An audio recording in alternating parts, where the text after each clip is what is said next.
can actually turn Africa into a heaven in the next 5 years. We're the only continent that has actually have growth. If you look at it today, Europe, with respect to them, there's no growth in Europe. They've reached a certain distance. So they need Africa to grow. President Trump has actually said, make America great or America first. So since it is America first, we should also say Africa first. We are the only people that can make Africa great.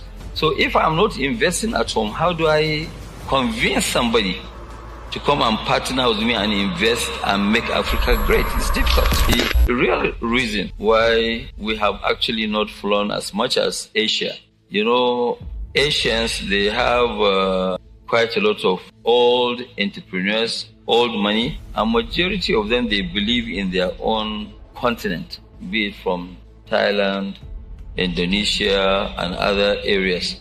So most of them, they invest their money at home. Both people who have made money legally, people who have made money illegally, the money doesn't leave the countries. They invest it there. In Africa, the issue is that, yes, some people, they do make money legally. Some of them, they make their own money illegally. But majority of people, they take the money out of the continent. So if I'm not investing at home, how do I convince somebody to come and partner with me and invest and make Africa great? It's difficult. Well, the issue is that we African champions, we need to understand that we are the only people that can make Africa great. Yeah. Nobody will do that for us. So as such, we need to make sure that we concentrate, we believe in our own continent. Of course, there will be ups and downs here and there, but life is all about up and downs, and sometimes, yes, you succeed, sometimes you don't. But majority of, of us, once you concentrate, you really know what you are doing, you'll be successful. It's difficult, and you don't really expect anybody to hail you. People who made America great, it is only now that people are hailing them. But at the time when they were really pushing, trying to create all the Vanderbilts, the Ford and Co., nobody was hailing them at that time. You see, the job of people like us is not about really amassing wealth. It is about creating wealth. Yeah. How do you create wealth? You create jobs, you make sure that you expand the economy. Other investors will see what you are doing, and they will also join. Like what I keep saying, majority of our own countries, especially in Africa, they keep going around to look for foreign investors. Foreign investors, they just don't come that easy. So what you need to do is to encourage domestic investors. When they are doing well, that is the invitation for international investors. I mean, if you look at it today, why do you want to bother going to the US? You should, we have 60% of the world's arable land. Yeah. Agriculture is not cheap. Okay, we have all the mineral sources from gold, lithium, diamonds, everything. We have it here. So all what you need to do is to start giving conditions to people. Don't come and take my cocoa and process over there, and you come now and sell the chocolate to me 20 times the cost of that chocolate. So let us make our continent a productive continent. We're the only continent that has actually have growth. If you look at it today, Europe, with respect to them, there's no growth in Europe. Yeah. They've reached a certain distance. So they need Africa to grow. For us to grow, we need a very strong financial institutions. We need to have good manufacturing base. We need to also face agriculture.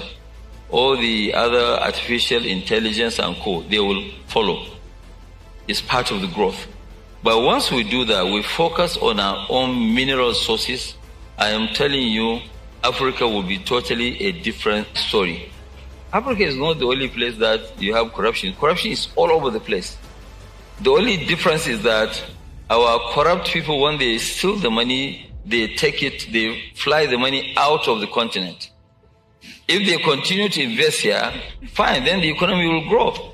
Countries like Indonesia before, I'm not talking about now, during Suharto, are you saying that there was no corruption? Of course, there was corruption. In all Thailand, corruption everywhere. But they were able to grow just because they did not do what we are doing in Africa, taking the money out of the continent, out of their Asian region. Okay, so I'm not saying that I encourage. Well, what I'm saying is that there's no society, whether it's America, whether it's Europe, everywhere that you think of, there is corruption. But our own is totally different, where now you deprive your country of the money, you deprive your family of the money, because you won't tell your family you've stolen money. So, you know, you deprive everybody, then you now go and hide the money somewhere. When you die, the money will go into the banking system. When we start insisting on our minerals to be processed in our continent, you see the rush. Everybody rushed to come down here. Don't take our mineral resources, process them here, create value, generate jobs and growth. And it can happen. Once we remain a dumping ground, we will never be able to create jobs. And, you know, I'm of the believer that once you continue to import, you are importing poverty and exporting jobs out. So the real issue for us is that now Trump always say, okay, fine, you know, make America great. What he's trying to do is actually trying to create jobs. Some people might not agree with me, but I fully agree with him because I've been through that route where now we try to do industries and they keep saying that, no, open up your market. You know, when you open up your market, it's like you now going to bed, you open up your windows, you go to bed, you are not going to be, you won't be able to have a good sleep because you'll be disturbed by mosquitoes. So, you know, when you now say you open up this thing, you don't have what it takes to allow every single damn thing to be dumped into your own market. That is what you call a fair competition. That's also what you call dumping. Okay, because if I have excess, I will take it at half price to go and dump in somebody's market. So I make sure that the country does not produce what they need. How do we make Africa great? Africa can only be made great by Africans.